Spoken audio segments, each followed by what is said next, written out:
ಕೊಲಲಿ ಹತ್ತಿರ ಮಾದುಕೋಡಿ ವಿಜಯ ಸ್ವರ್ಣ ಗುರುಜಿಗಳು. ಈ ರೇಖೆ ಕಲ್ತರೆ ನಮಗೆ ಏನೆಲ್ಲ ಪ್ರಯೋಜನಗಳು ಉಂಟು? ಇದರಲ್ಲಿ ಸಣ್ಣ ಮಕ್ಕಳ ಮೇಲೆಯೂ ನಾವು ಪ್ರಯೋಗ ಮಾಡಬಹುದಾ? ವೈದ್ಯಕೀಯ ಅಂತ ಹೇಳಿದ್ರೆ ವೈದ್ಯರು ಇದನ್ನು ನಂಬ್ತಾರ ಸರ್? ಏನೆಲ್ಲ ಕಳ್ಕೊಂಡಿದ್ದೀನ ಅದನ್ನೆಲ್ಲ ಮತ್ತೆ ಪಡೆಯುವಲ್ಲಿ ನನಗೆ ಈ ರೇಖಿ ವಿದ್ಯೆ ತುಂಬಾ ಸಹಾಯ ಆಗಿದೆ. ಇದಕ್ಕೆ ಕ್ರಿಯಾವಧಿ ಅಂತ ಹೆಸರು ಕೂಡ ಇತ್ತು. ಅಮೆರಿಕದಿಂದ ಮತ್ತೆ ಜರ್ಮನಿಗೆ ಹೋಗಿ ಮತ್ತೆ ನಮ್ಮ ಮೂಲ ವಿದ್ಯೆ ನಮಗೆ ಬರೋ ತರ ಆಯ್ತು. ರೇಖಿ ಕಲ್ತವರು ಇನ್ನೊಬ್ಬರಿಗೆ ಪ್ರಯೋಗ ಮಾಡುವುದಕ್ಕೂ ಸಾಧ್ಯವಿಲ್ಲ. ನಿದ್ರೆ ಕೂಡ ಬರುವಂತ ಸಂದರ್ಭ ಕೂಡ ಇರ್ತದೆ. ನಾವು ಯಾವ ಧರ್ಮದಲ್ಲಿ ಇರ್ತೀವೋ ಅದೇ ರೀತಿ ಇರುವಂತದ್ದು.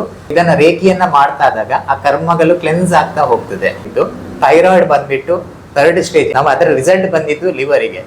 ಅದರ ಹಿಂದುಗಡೆ ಒಂದು ಪ್ರಭಾವಳಿ ಅಂತ ಕಾಣಿದೆ. ಮನೆಗೆ ಯಾರಾದ್ರೂ ಹೊಸೊಬ್ರು ಬಂದ್ರೆ ಮಗು ತನ್ನಷ್ಟಕ್ಕೆ ಅಳುವುದಕ್ಕೆ ಸ್ಟಾರ್ಟ್ ಮಾಡ್ತದೆ. ಅದು ನಮ್ಮ ಫ್ಯಾಮಿಲಿನ ಪ್ರೊಟೆಕ್ಟ್ ಮಾಡಿಕೊಳ್ಳೋದಕ್ಕೆ ಎರಡನೇದು ತುಂಬಾ ಹೆಲ್ಪ್ ಆಗುತ್ತೆ. ಈಗ ನಿಮ್ಗೇನಾದ್ರೂ ಅನುಭವಗಳಾಗಿದೆಯಾ? ಮಾತೆರೆಗಳ ನಮಸ್ಕಾರ. ನೀವು ನೋಡ್ತಾ ಇದ್ದೀರಾ ಮಾಣಿಕಿ ಮಿತ್ರ ಬ್ಲಾಗ್ಸ್. ಇವತ್ತಿನ ಇನ್ನೊಂದು ಹೊಸ ವಿಡಿಯೋಗೆ ನಿಮಗೆಲ್ಲರಿಗೂ ಆತ್ಮೀಯವಾದಂಥ ಸ್ವಾಗತ ಸ್ನೇಹಿತರೆ. ಇವತ್ತಿನ ವಿಡಿಯೋ ತುಂಬ ಸ್ಪೆಷಲ್ ಆಗಿರುವಂಥ ವಿಡಿಯೋ. ಯಾಕೆ ಅಂತ ಹೇಳಿದರೆ ನಮ್ಮ ದೈನಂದಿನ ಚಟುವಟಿಕೆಗಳಲ್ಲಿ ನಾವು ತುಂಬಾ ಸ್ಟ್ರೆಸ್ ಆಗಿರ್ತೇವೆ, ಮಾನಸಿಕವಾಗಿ ಒತ್ತಡಗಳನ್ನು ಅನುಭವಿಸ್ತಾ ಇರ್ತೇವೆ. ಆದರೆ ನಮ್ಮ ಮನಸ್ಸಿಗೆ ಏನಾದರೂ ಒಂದು ಸಣ್ಣ ರಿಲೀಫು ಬೇಕು, ಸಣ್ಣ ಒಂದು ಬದಲಾವಣೆಗಳು ನಮ್ಮ ಜೀವನದಲ್ಲಿ ಬೇಕಾಗ್ತದೆ. ಇವತ್ತಿನ ವಿಡಿಯೋದಲ್ಲಿ ರೇಖಿ ಅಂದರೆ ಏನು, ರೇಖಿಯಿಂದ ನಮ್ಮ ಜೀವನಕ್ಕೆ ಎಂಥ ಬೆನಿಫಿಟ್ ಉಂಟು ಅಂತ ನಾವು ರೇಖಿಯ ಬಗ್ಗೆ ಒಂದಷ್ಟು ಮಾಹಿತಿಗಳನ್ನು ಪಡ್ಕೊಳ್ಬೇಕು ಸ್ನೇಹಿತರೆ. ಅಂದರೆ ಬೇರೆ ಬೇರೆ ಕಡೆಗಳಲ್ಲಿ ರೇಖಿ, ಆಧ್ಯಾತ್ಮ, ಸ್ವಲ್ಪ ಮಾಯಾಶಕ್ತಿಗಳು ಈ ಥರ ನಾವು ಕೇಳ್ತಾ ಇರ್ತೇವೆ.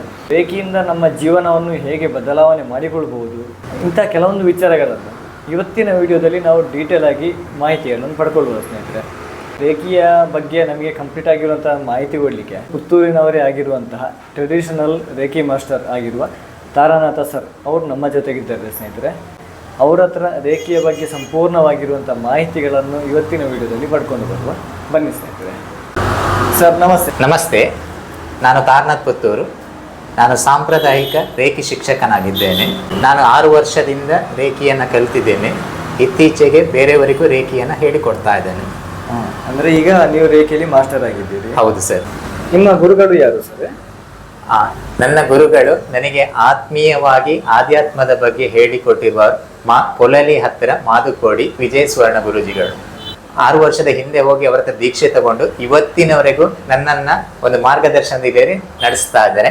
ಹಾಗೂ ಹತ್ತೂರಿನ ಒಡೆಯ ಪುತ್ತೂರು ಮಹಾಲಿಂಗೇಶ್ವರ ಸ್ವಾಮಿಯ ಕೂಡ ಕೃಪೆ ನಮ್ಮ ಮೇಲೆ ಇದೆ. ಸರ್, ಈಗ ಮಾಮೂಲಾಗಿ ನಾವೀಗ ಕೇಳುವಾಗ ಬೇರೆ ಬೇರೆ ಕಡೆಗಳಲ್ಲಿ ರೇಖಿ ಹೀಲಿಂಗ್ ಮಾಡುವಂಥದ್ದು, ರೇಖಿ ಅಂತೆಲ್ಲ ಕೇಳ್ತಾ ಇದ್ದೇವೆ. ಈ ರೇಖಿ ಅಂದರೆ ಎಂತ ಸರ್? ಸರ್, ರೇಖಿ ಅಂದರೆ ಅದರ ಮೂಲ ಬಂದ್ಬಿಟ್ಟು ನಮ್ಮ ಭಾರತ ದೇಶನೇ. ಅದರ ರೇಖಿ ಅನ್ನೋಂಥ ಶಬ್ದ ಬಂದಿದ್ದು ಇವತ್ತು ಜಪಾನಿನಿಂದ. ರೇ ಅಂದರೆ ಬ್ರಹ್ಮಾಂಡದ ಶಕ್ತಿ, ಕಿ ಅಂದರೆ ಪ್ರಾಣಶಕ್ತಿ ಅಂತ. ಸೊ ಇವತ್ತು ನಾವು ರೇಖಿ ವಿದ್ಯೆಯಲ್ಲಿ ದೇಹ, ಮನಸ್ಸು ಮತ್ತು ಆತ್ಮದ ಸಮತೋಲನ ಮಾಡ್ಕೊಳ್ಳೋಕ್ಕೆ ಹೆಲ್ಪ್ ಆಗುವಂಥದ್ದು. ಅಂದರೆ ಇದೊಂದು ಹೀಲಿಂಗ್ ಟೆಕ್ನಿಕ್ ಅಂತ ಹೇಳ್ಬೋದು. ಸೊ ಇದರ ಮೂಲ ಬಂದ್ಬಿಟ್ಟು ನಮ್ಮ ಅಥರ್ವ ವೇದದಲ್ಲಿ ಉಲ್ಲೇಖ ಕೂಡ ಉಂಟು. ನಮ್ಮ ಭಾರತ ದೇಶದಲ್ಲಿ ಇದಕ್ಕೆ ಕ್ರಿಯಾವಧಿ ಅಂತ ಹೆಸರು ಕೂಡ ಇತ್ತು. ಅದು ಹೇಗೆ ಆಯ್ತು ಅಂತ ಹೇಳಿದ್ರೆ, ಇದರ ಮೂಲ ಗುರುಗಳು ಶುಕಮುನಿ ಋಷಿಗಳು ಅಂತ.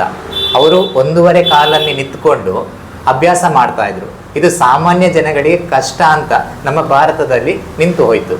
ಮುಂದೆ ಅದನ್ನು ಪ್ರಚಲಿತ ಮಾಡಿರುವಂಥದ್ದು ಜಪಾನ್ ದೇಶದವರು. ಸೊ ಎಷ್ಟು ವರ್ಷಗಳ ಇತಿಹಾಸ ಉಂಟು ಸರಿ? ಅದೇ ಜಪಾನಿನಿಂದ ಆರಂಭವಾಗಿ ಮತ್ತೆ ಅದನ್ನ ಪ್ರಚಲಿತ ಮಾಡಿರುವವರು ಟಿಬೇಟ್ನವರು. ಆ ಟಿಬೇಟಿನಿಂದ ಇವತ್ತು ವರ್ಲ್ಡ್ ವೈಡ್ ಬಂದಿದೆ ಅಂತ ಹೇಳಿದ್ರೆ ಅಮೆರಿಕದ ಒಬ್ಬ ಲೇಡಿ ಕಾರಣ. ಅಮೆರಿಕದಿಂದ ಮತ್ತೆ ಜರ್ಮನಿಗೆ ಹೋಗಿ ಮತ್ತೆ ನಮ್ಮ ಮೂಲ ವಿದ್ಯೆ ನಮಗೆ ಬರೋ ತರ ಆಯ್ತು. ಇದು ನಮ್ಮ 20ನೇ ಶತಮಾನದಲ್ಲಿ ಬಂದಿರುವಂತದ್ದು. ರೇಖಿ ಅಂತ ಹೇಳಿದ್ರೆ ಮಾಯಾಶಕ್ತಿಯ ಅಥವಾ ಹೇಗೆ ಸರ್ ಇದು? ಇದರಲ್ಲಿ ಯಾವುದೇ ಕಾರಣಕ್ಕೂ ನೆಗೆಟಿವ್ ವಿಚಾರಗಳನ್ನ ಪ್ರಯೋಗ ಮಾಡುವುದಾಗಲಿ ಅಥವಾ ರೇಖಿ ಕಲ್ತವರು ಇನ್ನೊಬ್ಬರಿಗೆ ಪ್ರಯೋಗ ಮಾಡುವುದಕ್ಕೂ ಸಾಧ್ಯವಿಲ್ಲ. ಇದು ಬರೀ ಪಾಸಿಟಿವ್ ಎನರ್ಜಿಯನ್ನ ಮಾತ್ರ, ಆಲ್ರೆಡಿ ನಾ ಹೇಳಿದಾಗೆ ನಮ್ಮ ದೇಹ, ಮನಸ್ಸು ಮತ್ತು ಆತ್ಮದ ಸಮತೋಲನಕ್ಕೆ ಕೆಲಸ ಮಾಡುವಂಥದ್ದು. ಈಗ ನಾವು ಮಾಮೂಲಾಗಿ ಆಧ್ಯಾತ್ಮ, ಪ್ರಾಣಾಯಾಮ, ಧ್ಯಾನ ಇದನ್ನೆಲ್ಲ ಸಾಮಾನ್ಯವಾಗಿ ಅವರ ಕಂಫರ್ಟೇಬಲ್ ಸಮಯಗಳಲ್ಲಿ ಅವರು ಅದನ್ನು ಮಾಡ್ತಾ ಇರ್ತಾರೆ. ಈ ರೇಖಿ ಅಂತ ಹೇಳಿದ್ರೆ ಹೇಗೆ? ಅದನ್ನು ಯಾರು ಕೂಡ ಕಲಿಬಹುದಾ ಅಥವಾ ಸ್ಪೆಷಲ್ ಆಗಿ ಅದಕ್ಕೆ ಈ ತರ ಕಲ್ತವರೇ ಇದನ್ನು ಮಾಡುವಂಥದ್ದ ಅದು ಹೇಗೆ ಸರ್? ರೇಖಿಗೂ ಧ್ಯಾನ ಅಥವಾ ನೀವು ಹೇಳಿದಾಗೆ ಪ್ರಾಣಾಯಾಮ ಇದಕ್ಕೆ ವ್ಯತ್ಯಾಸಗಳಿದೆಯಾ ಅಂತೆಲ್ಲ ಒಂದು ಸಣ್ಣ ಪುಟ್ಟ ವ್ಯತ್ಯಾಸವನ್ನು ಗಮನಿಸಬಹುದು. ರೇಖಿಯ ವಿದ್ಯೆಯನ್ನು ಯಾರಾದರೂ ಮಾಡಬೇಕಂತ ಹೇಳಿದ್ರೆ ಇದಕ್ಕೆ ದೀಕ್ಷಾ ಕ್ರಮ ಅಂತ ಉಂಟು. ದೀಕ್ಷೆ ಅಂತ ಹೇಳಿದಾಗ ನಾವು ಮನೆ ಬಿಟ್ಟು ಹೋಗ್ಬೇಕು, ಮದುವೆ ಆಗಬಾರ್ದು, ಈ ರೀತಿ ದೀಕ್ಷೆ ಅಲ್ಲ. ಈ ವಿದ್ಯೆಯನ್ನ ಮಾಡುವುದಕ್ಕೆ ಒಬ್ಬ ಶಿಕ್ಷಕ ಅಂದ್ರೆ ಗುರುಗಳಿಂದ ಒಂದು ಮಾಡುವುದಕ್ಕೆ ಒಂದು ಪರ್ಮಿಷನ್ ಅಂತ ಹೇಳ್ತೇವೆ, ಅಂದ್ರೆ ಲೈಸೆನ್ಸ್ ಕೊಟ್ಟಾಗೆ ಅಂತ. ಗುರುಗಳ ಕಡೆಯಿಂದ ವಿದ್ಯಾರ್ಥಿಗೆ ಈ ವಿದ್ಯೆಯನ್ನ ಹೇಳಿಕೊಡುವಂತ ಒಂದು ಸಿಸ್ಟಮ್ನ ಅದು ಹೇಗೆ ಕೆಲಸ ಮಾಡ್ತದೆ ಅಂತ ಹೇಳಿದ್ರೆ, ನಮ್ಮ ತಲೆಯ ನೆತ್ತಿಯಲ್ಲಿ ಸಹಸ್ರಾರು ಚಕ್ರ ಬರ್ತದೆ. ಸೊ ನಾವು ದೀಕ್ಷೆಯನ್ನ ಕೊಡುವಾಗ ಏನು ಪ್ರಾಣಶಕ್ತಿ ಅಂತ ಹೇಳಿದ್ನ, ಬ್ರಹ್ಮಾಂಡದ ಶಕ್ತಿ, ಅದು ಸಹಸ್ರಾರು ಚಕ್ರದಿಂದ ಆಜ್ಞಾ ಚಕ್ರಕ್ಕೆ ಬಂದು ಅಲ್ಲಿಂದ ವಿಶುದ್ಧಿ ಚಕ್ರಕ್ಕೆ ಕಲ್ಪಿಸಿಕೊಂಡು ಅನಾಹತ ಚಕ್ರದಿಂದ ನಮ್ಮ ಕೈಗಳ ಹಸ್ತದಲ್ಲಿ ಬರುವಂಥದ್ದು. ಇದನ್ನ ನಾವು ಮತ್ತೆ ನನ್ನ ದೇಹದಲ್ಲಿರ್ತಕ್ಕಂಥ ಸಪ್ತ ಚಕ್ರಗಳಂತ ಏನು ಹೇಳ್ತಾ ಇದೀವ, ನನ್ನ ಕೈಯಿಂದ ಆ ಭಾಗಗಳಿಗೆ ನಾನು ಕೈನ ಹಿಡ್ಕೊಂಡು ಹೋಗ್ತಾ ಇದ್ದಾಗ ಇದರ ಕೆಲಸ ಮಾಡ್ತಾ ಹೋಗ್ತದೆ. ಸೊ ಇದು ಕೆಲವರಿಗೆ ಬೇರೆ ಬೇರೆ ರೀತಿಯಾಗಿರುವಂತ ಅನುಭವ ಬರ್ಬೋದು. ಕೆಲವರಿಗೆ ಕೈಯನ್ನ ದೇಹಕ್ಕೆ ಟಚ್ ಮಾಡಿದಾಗ ಬಿಸಿ ಆಗುವಂಥದ್ದು, ತಂಪಾಗುವಂಥದ್ದು, ಕೆಲವರು ಕಾಮ್ ಆಗಿರ್ತಾರೆ, ಸೊ ಶಾಂತಿಯಿಂದ ರೀತಿ, ಕೆಲವರು ಇದನ್ನ ಮಾಡುವ ಹೊತ್ತಿಗೆ ನಿದ್ರೆ ಕೂಡ ಬರುವಂತ ಸಂದರ್ಭ ಕೂಡ ಇರ್ತದೆ. ಆದ್ರೆ ವ್ಯಕ್ತಿಯಿಂದ ವ್ಯಕ್ತಿಗೆ ಬದಲಾಗ್ತದೆ, ಅನುಭವ ಬರ್ಬೋದು, ಬಾರದೆ ಕೂಡ ಇರ್ಬೋದು. ಇದನ್ನು ಯಾರು ಬೇಕಾದ್ರೂ ಕಲಿಬಹುದು, ಇದಕ್ಕೆ ಯಾವುದೇ ನಿಯಮಗಳಿಲ್ಲ. ಆದ್ರೆ ವೆಜಿಟೇರಿಯನ್ ಆಗ್ಬೇಕು, ನಾನ್ ವೆಜಿಟೇರಿಯನ್ ಆಗ್ಬೇಕು, ನಾವು ಲೇಡೀಸ್ ಅಥವಾ ಈ ರೀತಿ ಬೇರೆ ಬೇರೆ ತಪ್ಪು ಕಲ್ಪನೆಗಳಿದ್ರೆ ಅದು ಯಾವುದೂ ತೊಂದರೆ ಇಲ್ಲ. ಯಾರು ಬೇಕಾದ್ರೆ, ಯಾವ ಧರ್ಮದವರು ಬೇಕಾದ್ರೂ ಇದನ್ನ ಮಾಡಬಹುದು. ಇದಕ್ಕೆ ವಯಸ್ಸಿನ ಇತಿಮಿತಿ ಏನಾದ್ರು ಉಂಟಾ ಸರ್? ವಯಸ್ಸು ಅಂತ ಹೇಳಿದ್ರೆ, ಒಂದು ಸಾಮಾನ್ಯ ಮಗು ಅಂತ ಹೇಳಿದ್ರೆ ನಾವು ಒಂದು 5 ರಿಂದ 6 ವರ್ಷ ಆದ್ರೂ ಬೇಕು ಒಂದು ಮೆಚುರಿಟಿ ಅಂತ ಹೇಳೋದಕ್ಕೆ. ಸೊ ಅಲ್ಲಿಂದ ಆರಂಭ ಮಾಡ್ಬೋದು, ನಮ್ಮ ಕೊನೆಯ ಹಂತದವರೆಗೂ ಮಾಡ್ಕೊಳ್ಬಹುದು, ಏನ್ ತೊಂದರೆ ಇಲ್ಲ. ನಾವು ದೈನಂದಿನ ಒಂದು ಕೆಲಸ ಪ್ರಾರಂಭ ಮಾಡ್ಬೇಕು ಅಂತ ಹೇಳಿದ್ರೆ ಗಣಪತಿ ದೇವರಿಗೆ ಕೈ ಮುಗಿತೇವೆ. ವಿಘ್ನ ನಿವಾರಕ ಗಣಪತಿ ನಮ್ಮ ಎಲ್ಲ ಸರ್ವ ಕಷ್ಟಗಳನ್ನು ನಿವಾರಣೆ ಮಾಡುವಂತ ರೇಖಿಯನ್ನ ಪ್ರಾರಂಭ ಮಾಡಬೇಕಾದಾಗ ಪ್ರತಿನಿತ್ಯ ಯಥಾಸ್ಥಿತಿ ನಾವು ಯಾವ ಧರ್ಮದಲ್ಲಿ ಇರ್ತೀವ ಅದೇ ರೀತಿ ಇರುವಂತದ್ದು. ಸೊ ಇಲ್ಲಿ ನಾವು ದೇವರಂತ ಹೇಳಿದ್ರೆ ಈ ರೇಖಿ ಶಕ್ತಿಯನ್ನೇ ದೇವರಂತ ಹೇಳಿ, ಇಲ್ಲಿ ಗುರುಗಳಿಗೆ ಒಂದು ಧನ್ಯವಾದನ ಹೇಳಿ ನಾವು ಇದನ್ನ ದಿನನಿತ್ಯ ಪ್ರಾಕ್ಟೀಸ್ ಮಾಡುವಂತದ್ದು. ಗುರುಗಳು ಅಂತ ಹೇಳಿದ್ರೆ ನಮಗೆ ಯಾರು ರೇಖಿ ಹೇಳಿ ಕೊಟ್ಟಿದ್ದಾರೆ ಅವರಿಗೆ. ಗುರುಗಳಂತ ಹೇಳಿದ್ರೆ ಶಿಕ್ಷಕರು. ಇಲ್ಲಿ ರೇಖಿಯನ್ನು ನಮಗೆ ಯಾರು ಹೇಳಿಕೊಟ್ಟಿರ್ತಾರ ಅವರಿಗೆ ಒಂದು ಧನ್ಯವಾದ, ಅಂದ್ರೆ ಒಂದು ವಿದ್ಯೆಗೆ ನಾವು ಕೃತಜ್ಞತೆಯನ್ನು ಸಲ್ಲಿಸುವುದು ಅಂತ ಹೇಳ್ತೇವೆ. ಅದೇ ಗ್ರಾಟಿಟ್ಯೂಡ್ ಕೊಡುವಂತದ್ದು. ಈ ರೇಖಿ ಅಂದ್ರೆ ಅದು ಎನರ್ಜಿ ಹೇಗೆ ಸರ್? ಆ ಎನರ್ಜಿಯ ಬಗ್ಗೆ ನಮಗೆ ಹೇಗೆ ಅಂತ ಹೇಳಿದ್ರೆ, ಈಗ ನಾವು ದೇವಸ್ಥಾನಕ್ಕೆ ಹೋಗ್ತೇವೆ, ಪ್ರದಕ್ಷಿಣೆ ಮಾಡ್ತೇವೆ, ಅಲ್ಲಿ ಹೋಗಿ ದೇವಸ್ಥಾನದಿಂದ ಹೊರಗಡೆ ಬಂದಾಗ ಮನಸ್ಸೊಂದು ಕಾಮ್ ಆಗ್ತದೆ. ಅದೇ ರೀತಿ ತುಂಬಾ ಜನ ಅಶ್ವತ್ಥ ಮರ, ತುಳಸಿ ಗಿಡ ಈ ರೀತಿ ಎಲ್ಲ ಪ್ರದಕ್ಷಿಣೆ ಹಾಕ್ತಿವಿ. ಯಾಕೆ ಹಾಕ್ತಿವಿ? ಕೆಲವರಿಗೆ ಕಾರಣ ಗೊತ್ತಿರ್ಬೋದು, ಕೆಲವರಿಗೆ ಕಾರಣ ಗೊತ್ತಿರುವುದಿಲ್ಲ. ಆದ್ರೆ ಅಲ್ಲೊಂದು ಶಕ್ತಿ, ಎನರ್ಜಿ ಇದೆ, ಅಂದ್ರೆ ಕಣ್ಣಿಗೆ ಕಾಣತಕ್ಕಂತ ಒಂದು ಶಕ್ತಿ ಇದೆ. ಹಾಗೆ ರೇಖಿ ಅಂತ ಹೇಳಿದ್ರೆ ಕಣ್ಣಿಗೆ ಕಾಣದಂತ ಶಕ್ತಿ ನಾವು ರೇಖಿ ದೀಕ್ಷೆ ಆದ ಮೇಲೆ ನಮ್ಮ ಹಸ್ತದಲ್ಲಿ ಬರುವಂತದ್ದು. ಆ ಎನರ್ಜಿಯನ್ನ ನಾವು ಉಪಯೋಗಿಸ್ಕೊಂಡಾಗ ನಮಗೆ ಆರೋಗ್ಯದಲ್ಲಿ ಏನಾದ್ರೂ ಏರುಪೇರು ಇದ್ರೆ, ಅಥವಾ ಮಾನಸಿಕವಾಗಿ ಏನಾದ್ರೂ ವಿಚಾರಗಳಿದ್ರೆ, ಭಾವನಾತ್ಮಕವಾಗಿದ್ರು ಅಥವಾ ಬೇರೆ ಬೇರೆ ವಿಚಾರಗಳಿರ್ಬೋದು. ಮನುಷ್ಯ ಅಂತ ಹೇಳಿದ ಮೇಲೆ ಕೆಲವೊಂದು ಗೊತ್ತಿದ್ದೋ ಗೊತ್ತಿಲ್ಲದ ರೀತಿಯ ಸಮಸ್ಯೆಗಳಿರ್ತದೆ. ಅದು ನಮಗೂ ಕೂಡ ಅಷ್ಟೇ, ರೇಖಿಯನ್ನ ನಿರಂತರ ಅಭ್ಯಾಸ ಮಾಡ್ತಾ ಇದ್ದಾಗ ಕಡಿಮೆ ಆಗ್ತಾ ಹೋಗುವಂಥದ್ದು. ಇದು ವ್ಯಕ್ತಿಯಿಂದ ವ್ಯಕ್ತಿಗೆ, ಕೆಲವರಿಗೆ 21 ದಿನದಲ್ಲಿ ಬರ್ಬೋದು, ಕೆಲವರಿಗೆ 3 ತಿಂಗಳು ತಗೊಳ್ಬಹುದು. ಅದು ನಮ್ಮ ಕರ್ಮದ ಮೇಲೆ ಬರ್ತದೆ ಅಂತ ನಮ್ಮ ಗುರುಗಳು ಹೇಳ್ತಾರೆ. ಅಂದ್ರೆ ಈ ರೇಖಿ ಅಂತ ಹೇಳಿದ್ರೆ ಅದು ನಮ್ಮ ಕರ್ಮಕ್ಕೆ ಕನೆಕ್ಟ್ ಆಗಿರ್ತದೆ. ಹೌದು, ನಾವು ಪೂರ್ವ ಜನ್ಮದಲ್ಲಿ ನಾವು ಮುಂಚೆ ಏನೆಲ್ಲ ಕರ್ಮಗಳನ್ನು ಮಾಡಿದೆವು ಅದರ ಮೇಲೆ ಡಿಪೆಂಡ್ ಆಗಿ. ಹೌದು ಸರ್, ಪ್ರಾರಬ್ಧ ಕರ್ಮ ಅಂತ ಹೇಳ್ತೀವಿ, ಸಂಚಿತ ಕರ್ಮ ಅಂತ ಹೇಳ್ತೀವಿ, ಆಗಮಿಕ ಕರ್ಮಗಳು. ಸೊ ಇದನ್ನು ಒಳಗೊಂಡಿರ್ತದೆ. ಆದ್ರೆ ಮನುಷ್ಯನ ಪ್ರಯತ್ನ ಅನ್ನುವಂಥದ್ದು ಇರ್ತದೆ. ನಿರಂತರವಾಗಿ ಇಲ್ಲಿ ಪ್ರಾಕ್ಟೀಸ್ ಮಾಡ್ತಾ ಇದ್ದಾಗೆ ಆ ಕರ್ಮಗಳನ್ನ ಕಡಿಮೆ ಮಾಡ್ತಾ ಹೋಗ್ತದೆ. ಪಾಪ ಕರ್ಮಗಳನ್ನು ಜಾಸ್ತಿ ಮಾಡಿದವರಿಗೆ ಸ್ವಲ್ಪ ಗೊತ್ತಾಗುವಂಥದ್ದು ಕಡಿಮೆ ಆಗಿರ್ಬೋದು. ಆದ್ರೆ ನಾವು ಆ ಪಾಪ ಕರ್ಮಗಳನ್ನು ಕಡಿಮೆ ಮಾಡಿಕೊಳ್ಳಿಕ್ಕೆ ಏನಾದರೂ ದಾರಿಗಳುಂಟು ಸರ್ ಈ ರೇಖೆಯಲ್ಲಿ? ಹೌದು ಸರ್, ಇದು ವಿಶೇಷಣತೆನೇ ಅದೇ. ಯಾಕಂದ್ರೆ ಗೊತ್ತಿದ್ದೋ ಗೊತ್ತಿಲ್ಲದೇನ ಈ ಜನ್ಮದಲ್ಲಿ ಅಥವಾ ಪೂರ್ವ ಜನ್ಮದಲ್ಲಿ ಈ ರೀತಿ ಕರ್ಮಗಳಿದ್ದಿದ್ರು. ಸೊ ಇದನ್ನ ರೇಖಿಯನ್ನ ಮಾಡ್ತಾ ಇದ್ದಾಗ ಆ ಕರ್ಮಗಳು ಕ್ಲೆನ್ಸ್ ಆಗ್ತಾ ಹೋಗ್ತದೆ. ಸೊ ಮತ್ತೆ ಇಲ್ಲಿ ಪ್ರಯೋಜನ ಬರುವಂತದ್ದು ನಿರಂತರವಾದ ಅಭ್ಯಾಸ. ಇಲ್ಲಿ ನನಗೆ ನಂಬಿಕೆ ಬೇಕು ಅಥವಾ ಇದ್ರ ಬಗ್ಗೆ ಏಕಾಗ್ರತೆ ಬೇಕು ಅಂತದ್ದು ಯಾವುದೂ ಇಲ್ಲ. ದಿನನಿತ್ಯ ನಾನು ಪ್ರಾಕ್ಟೀಸ್ ಮಾಡ್ತಾ ಇದ್ರೆ ಅದೆಲ್ಲ ನಿಮಗೆ ದಿನದಿಂದ ದಿನಕ್ಕೆ ಕ್ಲಿಯರ್ ಆಗ್ತಾ ಬರ್ತದೆ. ಹಾಗೆ ಸಾಕಷ್ಟು ಉದಾಹರಣೆಗಳು ನಮ್ಮಲ್ಲಿದೆ. ಏನಾದ್ರು ಒಂದು ಎಕ್ಸಾಂಪಲ್ ಹೇಳ್ಬೋದಾ ಸರ್? ನಿಮ್ಮ ರೇಖಿ ಎನರ್ಜಿಯಿಂದ ಯಾರಾದ್ರೂ ಗುಣಮುಖರಾಗಿರುವಂತದ್ದು? ಸಾಕಷ್ಟು ವಿದ್ಯಾರ್ಥಿಗಳಿದ್ದಾರೆ, ಹೆಸರನ್ನ ಮೆನ್ಷನ್ ಮಾಡೋದಿಲ್ಲ. ಅದರಲ್ಲಿ ನಮ್ಮ ಒಬ್ಬ ವಿದ್ಯಾರ್ಥಿ ಬಂದ್ಬಿಟ್ಟು 35 ವರ್ಷ ಏಜ್ ಆಗಿದ್ದು, ಥೈರಾಯ್ಡ್ ಬಂದ್ಬಿಟ್ಟು 3rd ಸ್ಟೇಜ್, ಅಂದ್ರೆ ಅದ್ರ ಆಪರೇಷನ್ ಮಾಡ್ಬೇಕಂತ ಅವ್ರು ನಮ್ಮ ಹತ್ರ ಬಂದಿದ್ರು. ಇದನ್ನ ಅವರು ವೈದ್ಯಕೀಯ ಜೊತೆಗೆ ಮಾಡುವಂತದ್ದು, ಅದನ್ನ ಬಿಟ್ಟು ಇದು ಮಾಡುವಂತದ್ದಲ್ಲ. ಸೊ ಅವರಿಗೆ ಏನಾಯ್ತು ಅಂತ ಹೇಳಿದ್ರೆ ಮತ್ತೆ ಅದು ಆಪರೇಷನ್ ಬೇಡ ಅಂತ ಅವರ ಫ್ಯಾಮಿಲಿ ಕುಟುಂಬದ ಡಾಕ್ಟರ್ ಹೇಳಿರುವಂತದ್ದು. ಸೊ ಇವತ್ತು ಅವರು ತುಂಬಾ ಖುಷಿಯಲ್ಲಿದ್ದಾರೆ.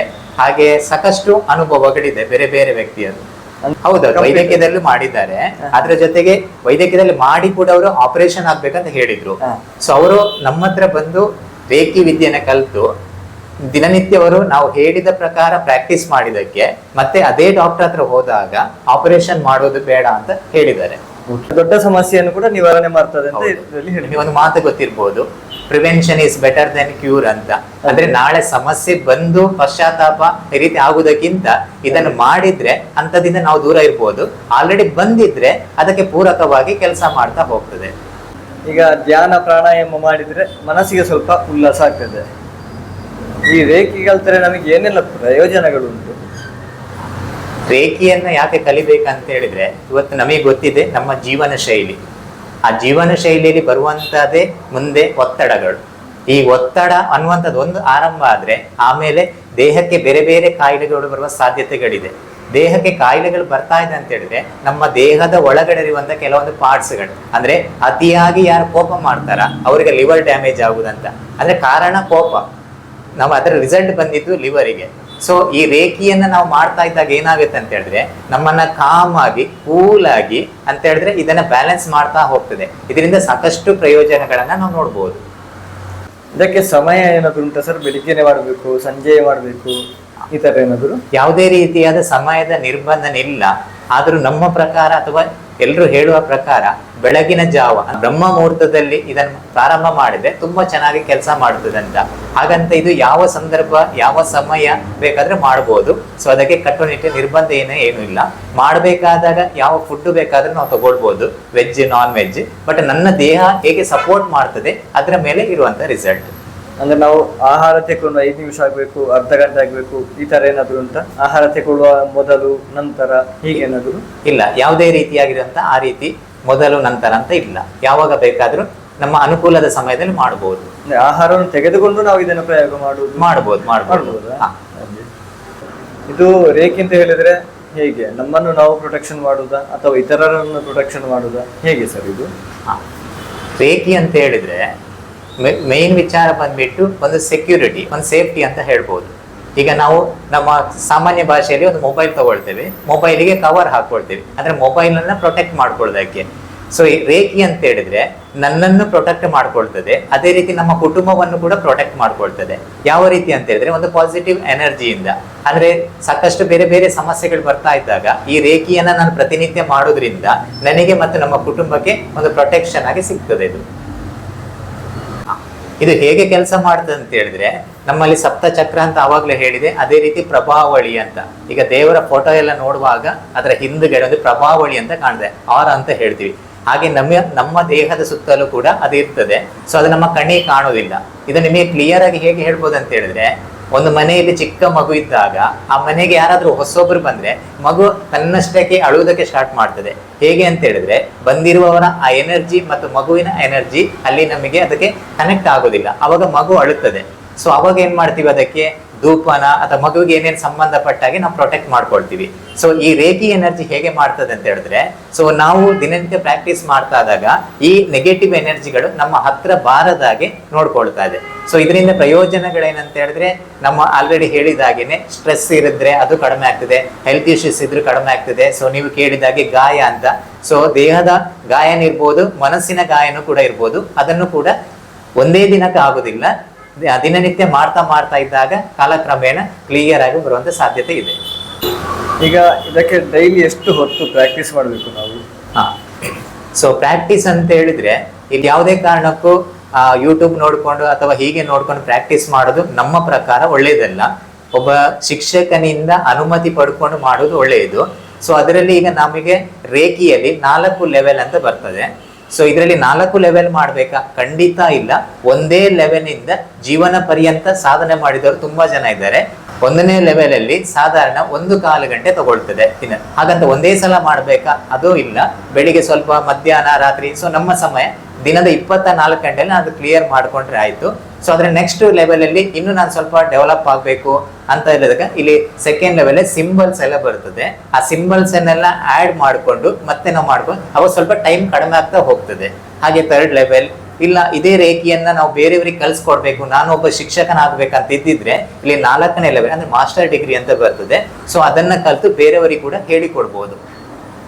ಈ ಲೆವೆಲ್ ಇಂದ ಲೆವೆಲ್ಗೆ ವ್ಯತ್ಯಾಸಗಳು ಅಂತ? ಈ ಲೆವೆಲ್ಗಳಲ್ಲಿ ಏನು ವ್ಯತ್ಯಾಸ ಅಂತ ಹೇಳಿದ್ರೆ, ಮೊದಲನೇ ಲೆವೆಲ್ನ 21 ದಿನ ಪ್ರಾಕ್ಟೀಸ್ ಮಾಡಿದ ಮೇಲೆ 2ನೇ ಲೆವೆಲ್ನ ಕಲಿಬಹುದು ನಾವು.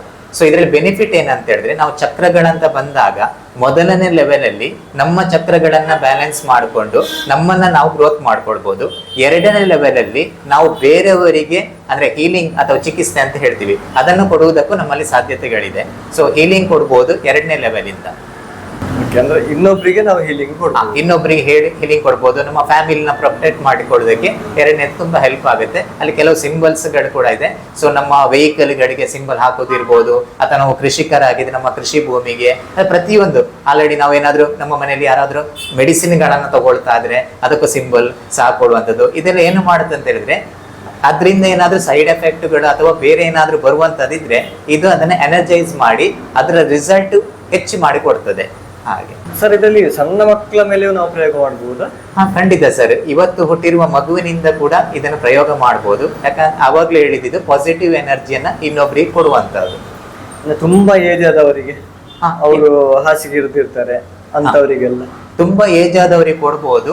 ಆದ್ರೆ ಒಂದು ಡಾಕ್ಟರ್ ಹತ್ರ ಅವರ ಕಂಡೀಷನ್ಸ್ ಗಳನ್ನ ಕೇಳಿಕೊಳ್ಳೋದು. ಯಾಕಂದ್ರೆ ನಾವು ಕೊಡುವಂತ ಎನರ್ಜಿ ಅವರಿಗೆ ರಿಸೀವಿಂಗ್ ಪವರ್ ಹೇಗೆ ಇರ್ತದ ಅದರ ಮೇಲೆ ರಿಸಲ್ಟ್ ಹಾಗಂತ ಅಲ್ಲೇನು ಡ್ಯಾಮೇಜ್ ಮಾಡೋದಿಲ್ಲ. ಬಟ್ ರಿಸಲ್ಟ್ ಗಳು ಸ್ವಲ್ಪ ನಿಧಾನ ಆಗ್ಬೋದು. ವೈದ್ಯಕೀಯ ರಿಪೋರ್ಟ್ ಅಥವಾ ಅದ್ರ ಜೊತೆ ಡಿಸ್ಕಸ್ ಮಾಡಿ ಇದನ್ನ ಹೀಲಿಂಗ್ ಕೊಟ್ಟರೆ, ತುಂಬಾ ಏಜ್ ಅಂದ್ರೆ ಕೋಮಾ ಅಂತ ಹೇಳ್ತಾ ಇರ್ತೀವಿ, ಆ ಸಂದರ್ಭದಲ್ಲಿ ಮಾತ್ರ. ಅಂದ್ರೆ ವೈದ್ಯಕೀಯ ಅಂತ ಹೇಳಿದ್ರೆ ವೈದ್ಯರು ಇದನ್ನ ನಂಬ್ತಾರ ಸರ್? ಈಗ ಅವ್ರ ಹತ್ರ ಹೇಳುವಾಗ ಅವರ ಎನರ್ಜಿ ಹೇಗೆ ಉಂಟು, ನಾನು ಎನರ್ಜಿ ಕೊಡ್ಬಹುದಂತ? ನಂಬಿಕೆ ಇಲ್ಲ ಅಂತ ನಾವು ಹೇಳುದಿಲ್ಲ. ತುಂಬಾ ಜನ ವೈದ್ಯಕೀಯ ಡಾಕ್ಟರ್ಗಳು ಕೂಡ ಅಷ್ಟೇ ನಮ್ಮ ರೇಖಿ ವಿದ್ಯೆಯನ್ನು ಕಲ್ತುಕೊಂಡಿದ್ದಾರೆ. ಅವರು ಕೆಲವೊಂದನ್ನ ಸಜೆಷನ್ ಮಾಡ್ತಾ ಇದ್ದಾರೆ. ಆದ್ರೆ ಇದೆಲ್ಲ ಬಟ್ ಹೀಗೆ ಮಾಡ್ಬೇಕನ್ನೋಂಥದ್ದು ರೂಲ್ಸ್ ಇಲ್ಲ. ಸೊ ತುಂಬಾ ಜನ ಮಾಡ್ತಾ ಇದ್ದಾರೆ, ಮತ್ತೆ ಅವರವರ ಜ್ಞಾನದ ಮೇಲೆ ಬರುವಂತಹದ್ದು. ಸೊ ನಾವು ಕೂಡ ಹೇಳುದು ವೈದ್ಯಕೀಯದ ಜೊತೆಗೆ ರೇಖಿಯ ಮೆಡಿಸಿನ್ ಅಲ್ಲಿ ಇದ್ರೆ ವೈದ್ಯಕೀಯ ಜೊತೆಗೆ ರೇಖೀಯ ಅಭ್ಯಾಸ ಮಾಡಿ ಅಂತ ಹೇಳ್ತಾ ಇದ್ವಿ. ತುಂಬಾ ಜನ ಡಾಕ್ಟರ್ ಮೆಡಿಸಿನ್ ಜೊತೆ ಕೂಡ ಇದನ್ನು ಮಾಡ್ಕೊಡಿ ಅಂತ ಸಜೆಷನ್ ಮಾಡಿದ್ದಾರೆ. ಸೊ ಅಂತವ್ರು ನಮ್ಮ ಹತ್ರ ಬರ್ತಾ ಇದ್ದಾರೆ. ಖಂಡಿತ 10 ದಿನದಲ್ಲಿ ಕಮ್ಮಿ ಆಗುವಂತದ್ದು 5 ದಿನದಲ್ಲಿ ಕಮ್ಮಿ ಆಗಬಹುದು. ಹೌದು, ಖಂಡಿತ ಸರ್, ಖಂಡಿತ. ಈಗ ತುಂಬಾ ಉದಾಹರಣೆಗಳಿದೆ. ಈಗ ನಾವೆಲ್ಲ ಮೆಡಿಸಿನ್ ಯಾವ್ದೋ ಮಾಡಿದ್ರೆ ದೇವಸ್ಥಾನದ ಹೋಗಿ ಪ್ರೇಯರ್ ಮಾಡ್ಕೊಂಡು ಮಾಡ್ತೇವೆ. ಸೊ ಅವಾಗೆಲ್ಲ ರಿಸಲ್ಟ್ ಹೆಚ್ಚು ಬರ್ತದೆ. ಅದೇ ರೀತಿಯಲ್ಲಿ ಇದು ಕೂಡ ಕೆಲಸ ಮಾಡುವಂತ. 6 ವರ್ಷಗಳಿಂದ ರೇಖಿ ಕಲ್ತಿದ್ದೀರಿ ಸರ್. ಈಗ ನಿಮ್ಗೇನಾದ್ರೂ ಅನುಭವಗಳಾಗಿದೆಯಾ? ತುಂಬಾನೇ ಅನುಭವ ಆಗಿದೆ. ನಾನು ಇವತ್ತು ರೇಖಿಯ ಶಿಕ್ಷಕನಾಗಿ ಬರ್ಬೇಕು ಅಂತ ನನಗೆ ಕನಸು ಮನಸ್ಸುಗಳಲ್ಲಿ ಇರಲಿಲ್ಲ. ನಾನು ಹಿಂದೆ ಅಂದ್ರೆ ರೇಖಿಗೆ ಬರುವುದಕ್ಕಿಂತ ಮುಂಚೆ ಬಿಸ್ನೆಸ್ ನ ಮಾಡ್ತಾ ಇದ್ದೆ. ಸೊ ಆ ಬಿಸ್ನೆಸ್ ಅಲ್ಲಿ ಸಾಕಷ್ಟು ನನಗೆ ಗ್ರೋತ್ಗಳಾಯ್ತು. ಎಲ್ಲಿವರೆಗೆ ಗ್ರೋತ್ ಆಯ್ತು ಅಂತ ಹೇಳಿದ್ರೆ ಅದರಲ್ಲಿ ಆ ಬಿಸ್ನೆಸ್ ಅಲ್ಲಿ ಏನೆಲ್ಲ ಪಡ್ಕೊಳ್ಬೋದಾ ಎಲ್ಲವನ್ನು ಪಡ್ಕೊಳ್ಳೋದಕ್ಕೆ ಸಾಧ್ಯ ಆಯ್ತು. ಆದ್ರೆ ಕೆಲವೇ ದಿನ ಕೆಲವೇ ತಿಂಗಳಲ್ಲಿ ಏನ್ ಪಡ್ಕೊಂಡಿದ್ದೀನ ಅದನ್ನು ಪೂರ ಕಳ್ಕೊಂಡೆ. ಸೊ ಅವಾಗ ನನಗೆ ತುಂಬಾ ಕನ್ಫ್ಯೂಷನ್, ಡಿಪ್ರೆಷನ್ ಮೈಂಡ್ ಅಲ್ಲಿ ಇದ್ದಾಗ ನನ್ನ ಆತ್ಮೀಯರು ಸಜೆಷನ್ ಮಾಡಿರ್ತಕ್ಕಂಥದ್ದು ರೇಖಿ ಅಂದ್ರೆ ಮಾದುಕೋಡಿ ಗುರುಗಳ ಹತ್ರ. ಸೊ ಅವ್ರ ಹತ್ರ ಹೋಗಿ ಚರ್ಚೆ ಮಾಡಿ ಅವ್ರು ನಮಗೆ ಈ ವಿದ್ಯೆಯನ್ನ ಕಲಿಸ್ಕೊಟ್ರು. ಅಲ್ಲಿಂದ ನಿರಂತರವಾಗಿ ಪ್ರಯತ್ನ ಆಗ್ಲಿಲ್ಲ ನನ್ನ ಕೈಯಲ್ಲಿ ಸ್ಟಾರ್ಟಿಂಗ್ ಅಲ್ಲಿ. ಯಾಕಂದ್ರೆ ಕನ್ಫ್ಯೂಷನ್ಸ್ ಇತ್ತು, ಏಕಾಗ್ರತೆ ಬರ್ತಾ ಇರ್ಲಿಲ್ಲ, ನಂಬಿಕೆ ಅದೆಲ್ಲ ಇರ್ತಾ ಇತ್ತು. ಆದ್ರೂ ನಾನು ದಿನನಿತ್ಯ ಮಾಡ್ತಾ ಮಾಡ್ತಾ ಮಾಡ್ತಾ ಮಾಡ್ತಾ ಹೋದಾಗ ಇವತ್ತು ನಾನು ಏನೆಲ್ಲ ಕಳ್ಕೊಂಡಿದ್ದೀನ ಅದನ್ನೆಲ್ಲ ಮತ್ತೆ ಪಡೆಯುವಲ್ಲಿ ನನಗೆ ಈ ರೇಖಿ ವಿದ್ಯೆ ತುಂಬಾ ಸಹಾಯ ಆಗಿದೆ. ಅದರಿಂದ ಗುರುಗಳ ಆಶೀರ್ವಾದದಿಂದ ಇವತ್ತು ರೇಖಿ ಶಿಕ್ಷಕನಾಗಿ ನಿಮ್ಮ ಮುಂದೆ ಒಂದಷ್ಟು ಮಾತಾಡ್ತಾ ಇದ್ದೇನೆ. ನಮಗೆ ಇದರಲ್ಲಿ ಮಾತನಾಡಲಿಕ್ಕೆ ಸುಮಾರು ವಿಷಯಗಳುಂಟು ಸ್ನೇಹಿತರೆ. ಒಂದೇ ವಿಡಿಯೋದಲ್ಲಿ ನಾವು ಅದನ್ನು ಕವರ್ ಮಾಡೋದು ಕಷ್ಟಕರ. ಒಂದೊಂದು ವಿಡಿಯೋದಲ್ಲಿ ಒಂದೊಂದು ವಿಚಾರಗಳನ್ನು ನಾವು ಕಲಿತಾ ಹೋಗುವ. ಅಂದರೆ ಇವತ್ತಿನ ವಿಡಿಯೋದಲ್ಲಿ ರೇಖಿ ಅಂದರೆ ಎಂತ ಅಂತ ಒಂದು ಬೇಸಿಕ್ ಆಗಿ ನಾವು ಕೆಲವೊಂದು ಮಾಹಿತಿಗಳನ್ನು ಪಡ್ಕೊಂಡಿದ್ದೇವೆ. ಇನ್ನು ಮುಂದಿನ ವಿಡಿಯೋಗಳಲ್ಲಿ ಕುಂಡಲಿನಿ ಶಕ್ತಿ ಅಂದರೆ ಎಂತ, ಅಂದರೆ ಅದರ ಬಗ್ಗೆ ಸ್ವಲ್ಪ ಮಾಹಿತಿಗಳನ್ನು ಪಡ್ಕೊಳ್ಳುವ. ನೆಗೆಟಿವ್ ವಿಚಾರಗಳನ್ನು, ಮಾಟ ಮಂತ್ರ, ಪೀಡೆ ಪಿಶಾಚಿ, ಹಾಗೆಯೇ ನಮ್ಮ ಕರ್ಮಗಳೆಲ್ಲ ಇರ್ತಾವಲ್ಲ ಅವುಗಳನ್ನು ನಾವು ಮುಂದಿನ ವಿಡಿಯೋಗಳಲ್ಲಿ ನಾವು ಅದರ ಬಗ್ಗೆ ಒಂದಷ್ಟು ಮಾಹಿತಿಗಳನ್ನು ಪಡ್ಕೊಳ್ಳುವ ಸ್ನೇಹಿತರೆ. ಹಾಗಾದರೆ ರೇಖಿಯ ಬಗ್ಗೆ ನಿಮ್ಮ ಅನಿಸಿಕೆಗಳನ್ನು ಕೂಡ ಕಮೆಂಟ್ ಮೂಲಕ ತಿಳಿಸಿ. ಹಾಗೆಯೇ ಮುಂದಿನ ವಿಡಿಯೋದಲ್ಲಿ ಇನ್ನಷ್ಟು ಮಾಹಿತಿಗಳನ್ನು ಪಡ್ಕೊಳ್ಳುವ ಸ್ನೇಹಿತರೆ. ಧನ್ಯವಾದಗಳು.